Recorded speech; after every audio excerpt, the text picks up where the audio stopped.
Welcome back to Mike Drop Sports. I'm your host, Jason, and we're here on the podcast all about the game. Thanks for stopping back, guys. Today we're talking about the contract of Alex Highsmith. He was just signed yesterday. That's the big news right now in Steeler Nation.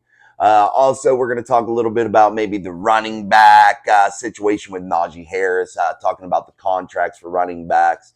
Also, I want to talk about Colin Cowherd giving the grade of a top 5 roster to the Pittsburgh Steelers and what my thoughts are on that. So let's start things off, guys, and let's kick it off right away with the Alex Highsmith contract. And let's talk a little bit about Alex and his deal right now.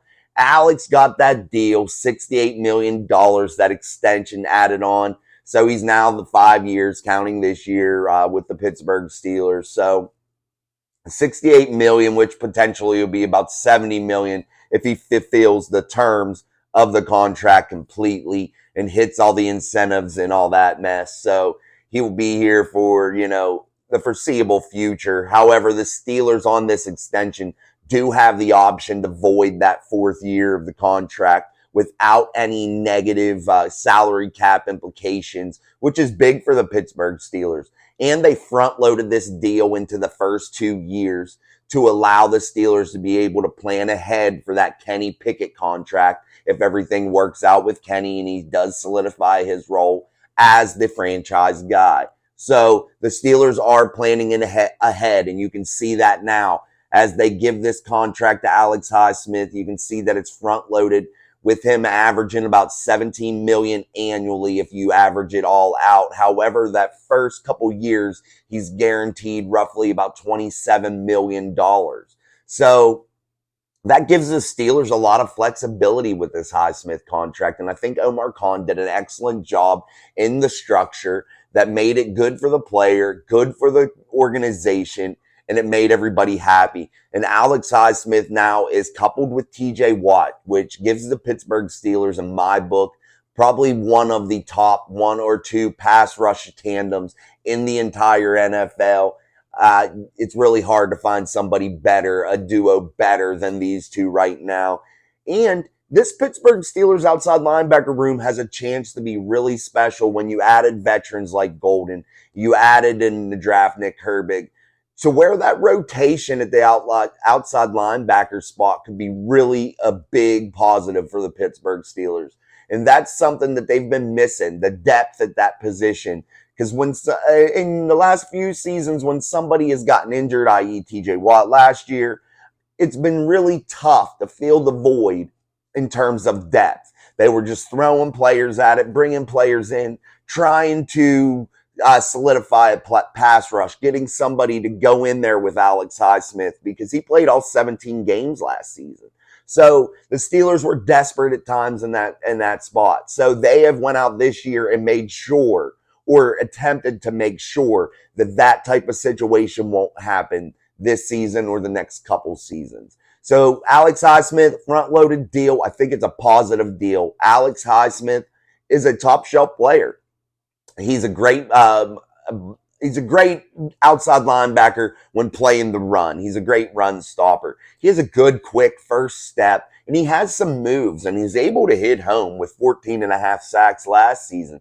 But one thing I don't love about Alex, and it's not anything that can't be fixed, is his amount of pressures that he puts on the quarterback. He doesn't apply a ton of pressure all the time. Yes, he does get sacks, so that may skew you away from realizing that he doesn't have a ton of pressures. So Alex he needs to improve in that spot. He needs to get more pressure and cause more disruption. When he does hit home and he does make tackles, he has a great ability to force a fumble, to force a turnover. So Alex Highsmith in those roles, hitting home, great. Causing turnovers, great. Just needs to bring up those pressures a little bit, to apply a little bit more to help out TJ Watt. And with a healthy TJ Watt, or a better rotation of players coming in there and helping out Alex, things should improve in that category, because he is an up-and-comer, guys, and he's gotten better every season. And that's what you want to see with any young player, any player that's in the first 3 years of their NFL careers. You want to see that steady progression and see a constant rise in their statistics and their meaning to the team and to the defensive unit. So in our book here at Mike Drop Sports in the podcast, we're going to say this is a great deal, and it really works well if you break down the numbers for the Pittsburgh Steelers. Again, I just want to add, we always say it, we're no capologists here, guys. We don't know every single digit, every breakdown, every in and out, but we do know that it seems from the face value, looking at the contract, it seems to be a decent deal for both sides. And I'm really glad that Omar Khan and Alex Highsmith's representation were able to get this done and able to wrap it up before training camp. One more loose end. That's the Joey Porter Jr. Contract, which will get done. We'll see it get done soon. Training camp's right around the corner here, July 27th. So have no fear. That'll get finished up. There were some ties to some other players, wide receivers, things like that. Those rumors have been squashed, considering the one went to Detroit and all those things. So we're still looking out on the wire here, looking for what rumors are going on with the Steelers in terms of trades, bringing people in here before training camp, and we'll let you know as soon as we hear something here at Mike Drop Sports. We'll let you guys know as fast as possible and get that news out there to you guys so you can start to get in your head the rosters and get familiar with these players that you're going to see here in Latrobe in the preseason games, so you have a little bit of knowledge about them. Let's talk about Najee Harris really getting involved in this running back contract dispute. So we'll say, which really isn't a dispute. It's just these guys voicing their opinions of running backs not getting paid and not getting paid what they think their value is. And I just want to say, in my eyes, I see both sides, because I see these guys that are getting out there brutally beat every week. And most of them play big roles and make major changes on the field. They're game changers. And most of them can do big things and do good things for your football team.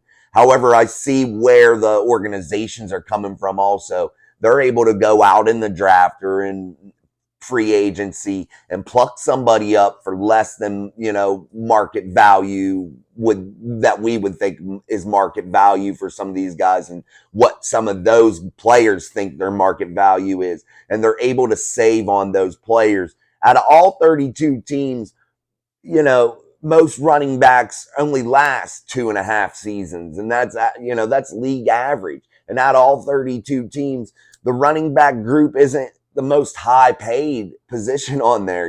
Most of them are just paying a couple $1 million to their running backs. So they found the formula to be able to not have to pay giant dollars to these guys. There's a couple outliers, Christian McCaffrey, players of that nature, but these guys have very short careers, and they're not easily replaceable, but they're less hard to replace. So that is something that these ownership groups and these front offices are looking at, and they're saying, man, I don't have to spend here, and I can go somewhere else and build my offensive line or my defensive line, or I can put it into my quarterback or my defensive backfield, something that's more pressing for them, because they can find a running back to be serviceable and gain, the majority of these yards. Najee Harris last year, guys, didn't even have a stellar average yards per carry. I know he's playing behind an offensive line that wasn't the greatest at times, but his yards per carry didn't rank very high up in the charts for the NFL running backs.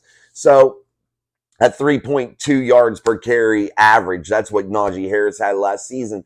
And I don't think that that's stellar numbers. So I'm not sure what Najee's going to be looking for in terms of contract, in terms of what he wants money-wise. But I know these guys in the league are really starting to get pissed off that they're not making what they think they're worth. So I think that this is going to be an ongoing discussion, and I think it's going to become big news as we move forward here in the next year or so, especially when we talk about Najee Harris and his contract. Are the Steelers going to pick it up? Is he worth picking it up? Are they able to replace him with a cheaper option, i.e. Jaylen Warren, for a year or so? I mean, there's going to be options, and we're going to have many topics of conversation with this, and we're really gonna explore it down the road. So I just wanted to say, I think the running back position is undervalued in the NFL. However, if they can get away with it and not have to fork over the big dollars, I see why they don't. Do I agree with it necessarily? No, but I do agree with it in terms of cap space and paying other players and keeping other quality players around your quarterback,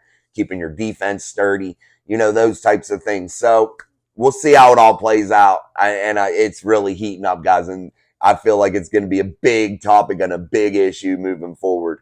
Let's move on to another thing that I had heard. Colin Cowherd on his show put out, it was a little clip that I had seen, and he said the Pittsburgh Steelers, in his eyes, and no one can sway him, have a top 5 roster. And I'm going to have to agree with Colin on that. And I'm not being a homer. I'm not being a yinzer.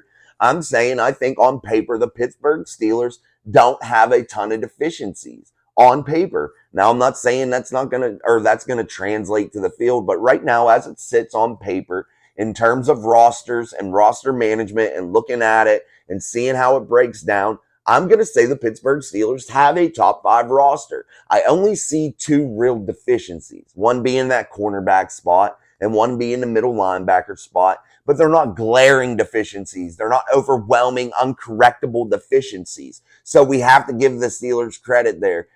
Their deficiencies aren't team killers right now. And that's, why I put them in the top 5. You have a young quarterback, a young run game, a rebuilt offensive line, several good wide receivers, in my opinion, a great tight end room, one of the best safeties in the game in Minkah Fitzpatrick, probably the top edge rusher in the game in TJ Watt. You just inked a guy in Alex Highsmith who was in the top 10 of edge rushers last season in my book. This is just what I see on paper, and it's hard to argue for anyone that they're not in a top 5 in the rosters. You have teams go out there and they spend money in defense. You have teams that go out there and spend money in offense. Like the Chiefs, for instance. They go and they dump all their money into that offensive side of the ball. Yes, they have a huge contract with Patrick Mahomes, all that stuff. But if you look at their roster as a whole, they have some deficiencies, and there's no team that doesn't. But if you're looking at rosters as a whole, the Pittsburgh Steelers have a damn good one. And I'm going to agree with Colin. They are a top 5 roster, and we're going to see how that's put together here once they hit Latrobe and training camp.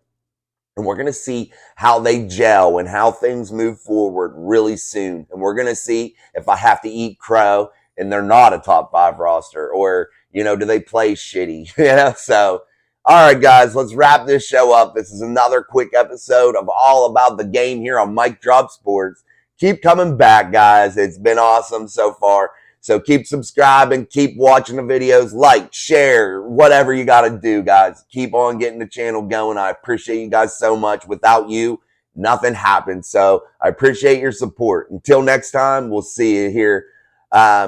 Also, before I get out of here, I wanted to just remind everybody that I've been uploading every 1 or 2 days. So just so everybody knows to keep an eye out for those videos. So 1 or 2 days, even sometimes I've been every day, but usually no more than 2 days. And I didn't want to forget that before I signed off here. So keep an eye out. It's definitely we're definitely steady putting out content. So before I leave, I wanted to say that so you guys can keep an eye out for it. But until next time, peace. See you guys next time.